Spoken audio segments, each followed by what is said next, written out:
Bronze medal topic for this week is the Philadelphia 76ers.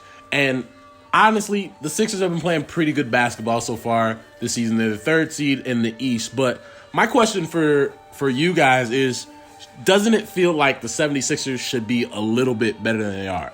And it seems like in the middle of December that I might be reaching a little bit. But if you look at all the talent that the Sixers have, Joel Embiid, one of the best players in the game. Ben Simmons, one of the best players in the game. Tobias Harris, one of the best players in the game. The third seed in the East almost seems like that's not reaching their potential. Like, if you look at what they have right now, Embiid's averaging 22 and 12. Ben Simmons is averaging 13, 7, and 8. And Tobias Harris is averaging 19 and 7. So I think Tobias is right where he probably should be. I think that's a really good number for him. I think if you got Tobias Harris averaging 19 and 7, you're going to be winning a lot of games.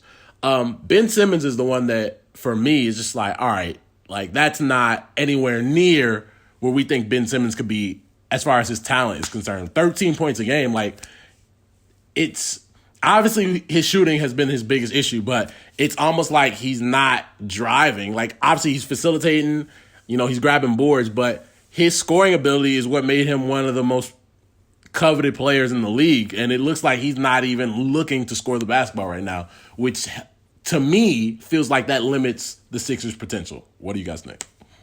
I think it's just a spacing issue. You look at the Sixers, and Joel Embiid has drifted to the perimeter to the three-point line because his point guard, Ben Simmons, is just afraid of shooting a three-pointer. It's like he has the yips when it comes to shooting. He ain't afraid. He can't do it.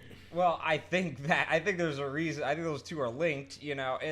It's just a major issue. It clogs up the lane for those who want to do anything in the post, and that's why you see Joel Embiid drifting out. I mean, it was funny. Joel Embiid got called out specifically on Inside the NBA on TNT from Shaq and Charles Barkley, and they specifically said, you can coast and average 22, but if you want to be great, you got to average like 28. 28 to 30. And, I think Shaq calling you out is the ultimate, because Shaq actually did coast, but he still coasted to greatness. Right. He coasted to 3 championships in a row. Yeah, and so I think it's a wake-up call to Joel Embiid. What do you think, Niles? I'm a little surprised at the Sixers so far. I thought adding Al Horford and what's this guy's name? Josh Richardson. Josh Richardson. Adding them to the lineup it's definitely made them better on defense, but I feel like Eric said, they've definitely sacrificed on the scoring end, especially with the spacing, with Ben not being able to shoot.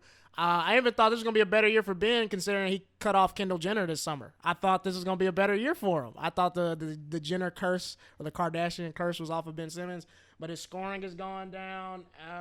And let's see. Well, with the Jenner thing, I mean, he hasn't, and I think he's shooting 58% from the free throw line. Yeah, I was about to say, which his free throw also percentage affects a lot of things because he was going to the line 6 times a game last year. Exactly. He's going 3.9 times a game this year, so he's not even being as aggressive going to the hole if your free throws are going down like that. And that's the thing. I definitely gauge how aggressive you're being going to the paint with a guy that size with how many free throw attempts you're getting. I mean, like you said, if you dropped half of what you were shooting last year, that means you're not going to the paint enough. And then it's almost, who cares if you get to the paint because you're making 1 out of every 2 free throws. That's terrible. So it's just like, I think Ben definitely we need more production there. I would say, I mean, obviously the solution is Ben Simmons needs to develop a jump shot, but he just simply has not done that yet. So that's kind of like a thing I would say, but it's kind of wishful thinking at this point, and it's December, so I don't see that changing. No, you're right. Year. Well, they have the most talent in the Eastern Conference. Like even with Giannis on the Bucks, they have the most talent. I think 1 through 5 they're the best team. Besides the Celtics, talent wise, I think that's where I had the Sixers picked to go to the NBA Finals. And now I don't even think they make it to the Eastern Conference Championship at this point.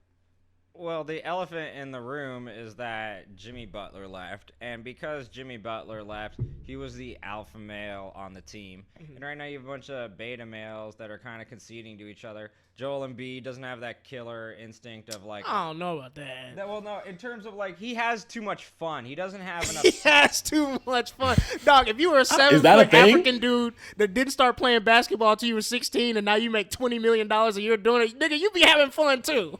I'm having a lot of fun. Come on, bro. There are moments in the game when he doesn't like really stand out, and it's like you kind of forget that he's there, and it's like he should be a presence at all times, but he takes himself, negates himself out of plays.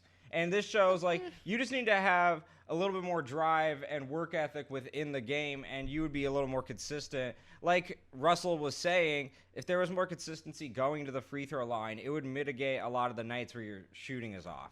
The team's also not as deep as they were last year as well. Their bench is not that good. In fact, I'm looking at the stats right now. There's nobody on that bench that averages double digits. Nobody.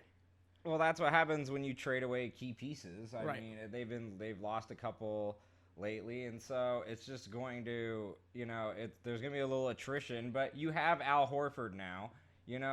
He's the person who should be replacing Jimmy Butler in terms of like the leader, the adult in the room, the one that kind of gets them focused.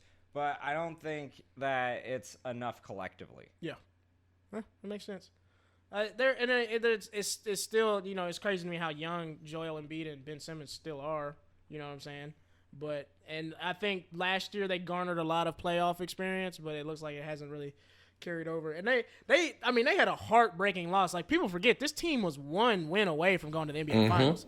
That shot by Kawhi doesn't bounce in. They're playing in the NBA Finals. And so it's just like to have a team to go that far, then you, like you said, you lose Jimmy Butler or whatever. It's kind of, they're kind of looking at a sophomore slump, I believe. The reflection of how they've been dealing with adversity is not good for them. It doesn't show that they know how to respond well to the adversity of the Toronto situation. I'm looking with Niles. I do believe there's going to be a sophomore slump as well. What are they? The 4th seed right now in the East? Yeah, they're the 3rd seed right now. Tied for third or they're third. Tied for third with the Celtics. Okay. Yeah. And so there is a opportunity that's right within their grasp, and I feel like they're fumbling it away by just not trying hard enough, which is not excusable. Because I definitely think with Milwaukee, Milwaukee's obviously getting that 1st seed, so I think there's about 3 to 4 teams in the East that could grab that 2nd seed, and I think you want to be that team to have that home court advantage, because that 2-3 seed matchup in the East is going to be a very tight 7-game series. So I'd want to play Game 7 at home, so they need to get it going if they want that spot. There's no one on Milwaukee who doesn't understand the urgency of the situation that they're in, yet when you look at the 76ers, that's what we feel like they're lacking. Right. What's your bronze, Eric?